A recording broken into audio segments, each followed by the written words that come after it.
नमस्कार दोस्तों, फिर से एक बार मैं नरेश मानंद आपका लाइव शो में स्वागत करता हूं। दोस्तों, आज हम बात करेंगे कि अपने शरीर को मारता और काटता है कौन। वही जो यीशु मसीह को कबूल करता है, उसके हिसाब से चलता है। अब पूछेंगे कि अब वो कौन कबूल करता है? भाई हम सब। अगर हम ऐसा ना करें तो हम प्रभु के अनुयायी है ही नहीं। हम तो फिर उसके बाद नरक जाएंगे, हम तो निकम्मे ठहरेंगे। हम औरों को प्रचार कर रहे हैं लेकिन खुद अपने शरीर को पाप में झोंक रहे हैं। तो मारना और काटना और कूटना मतलब अपने शरीर को कैसे मारेंगे कूटेंगे तभी हम शरीर मतलब पापों से बचेंगे। हाँ, बिल्कुल सही समझा आपने। तो चलिए इसी विषय पर हम चर्चा करते हैं। दोस्तों, जैसे कि पौलुस भी कहता है ना, पौलुस भी क्या कहता है, और हम वचन में बहुत सारे वचन में हम पढ़ भी चुके हैं कि अगर तेरी दोनों आंखें पाप करने के लिए आंखों की अभिलाषा में फंसती है, पाप करती है, देखती है ना, तो आप वो दोनों आंखों को फोड़ डालो। आंख होते हुए तू नरक क्यों जाए? तेरे दोनों टांग जो है तू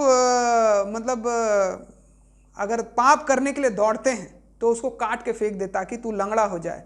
दोनों टांग होते हुए नरक क्यों जाए? तेरे दोनों हाथ अगर पाप करने को तेरा साथ देते हैं तो दोनों हाथ को काट के फेंक दे। दोनों हाथ होते तू नरक क्यों जाए? तो तू लंगड़ा हो करके, टुंडा हो करके, कनवा हो करके स्वर्ग जा भले, इस प्रकार से बोल रहा है। और जुबान भी अगर तेरा पाप करता है तो उसको भी काट दे, कोंदा हो करके चले जाना।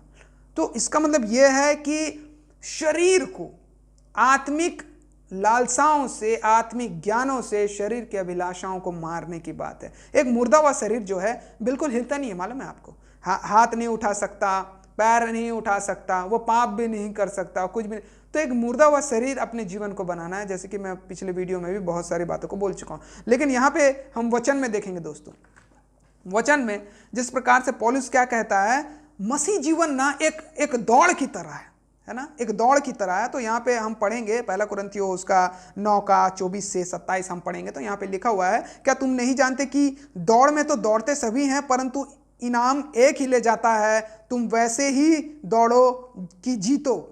आज हम लोग अपने हिसाब से दौड़ रहे हैं, बाइबल के हिसाब से मसीह जीवन में नहीं दौड़ रहे हैं।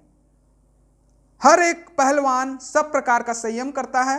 वे तो एक मुरझाने वाले मुकुट के पाने के लिए यह सब करते हैं, परंतु हम तो उस मुकुट के लिए करते हैं जो मुरझाने का नहीं, जो अनंत जीवन का मुकुट है ना। और उसके बाद इसलिए मैं तो इसी रीति से दौड़ता हूं, परंतु लक्ष्यहीन नहीं। मैं भी इसी रीति से मुक्कों से लड़ता हूं, और परंतु उसके समान नहीं जो हवा पीटता और हुआ लड़ता है। हवा पीटता हुआ लड़ता है यानी कि जो जिनका कोई लक्ष्य नहीं होता, जिनका कोई उद्देश्य नहीं होता, वह अपने मर्जी से इधर उधर। लेकिन बाइबल के अनुसार हमें मसीह जीवन में दौड़ना है। बाइबल के अनुसार हमें मुक्का मारना है ना। यहाँ पे देखिए बोल रहा है कि लक्ष्यहीन नहीं होना है। अगर आप बाइबल के अनुसार नहीं दौड़ रहे मसीह जीवन में तो आप लक्ष्यहीन हो गए हो। और यहां पर इस बात को बोला गया है, देखिए 27 में, परंतु मैं अपनी देह को मारता, अपनी देह को क्या करता है? मारता और कूटता हूं और वश में लाता हूं। अपने शरीर को मारता और कूटता है, पौलुस कहता है, और वश में लाता हूं। ऐसा ना हो कि औरों को प्रचार करके मैं आप ही किसी रीति से निकम्मा ठहरूं।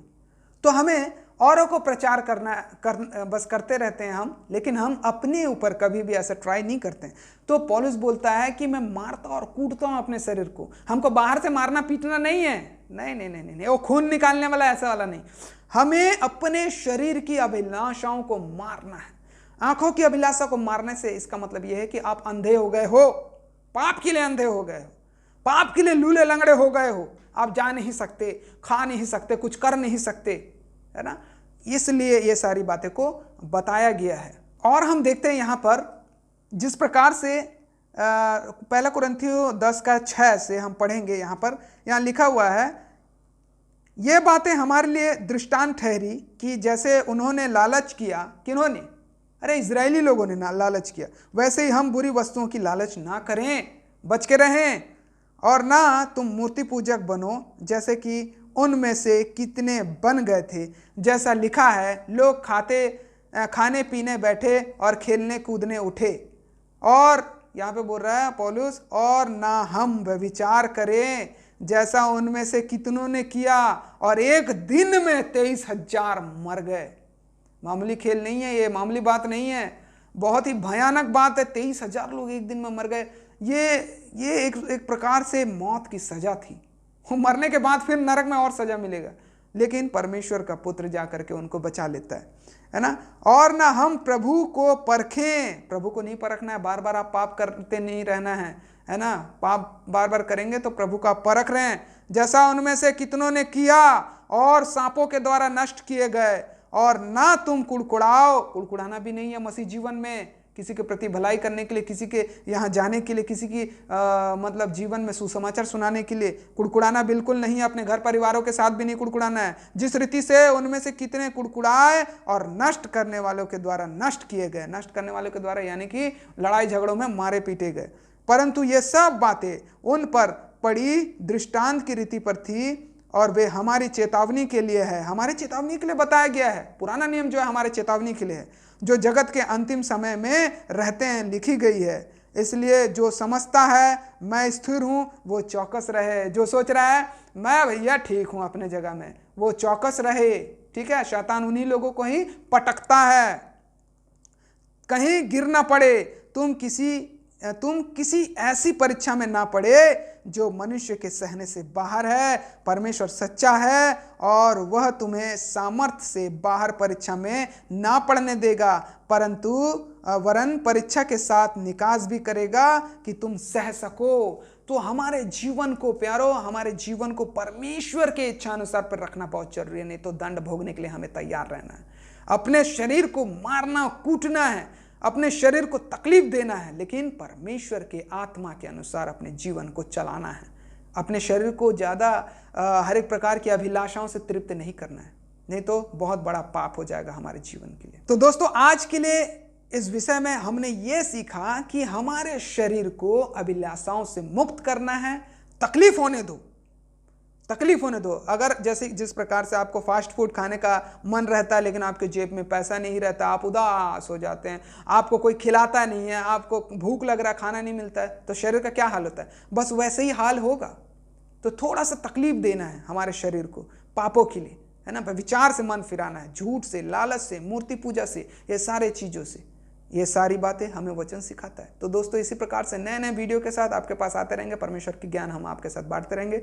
तब तक के लिए हम आपसे अलविदा लेना चाहेंगे। परमेश्वर आप सभी को आशीष दे। नमस्कार, गुड बाय।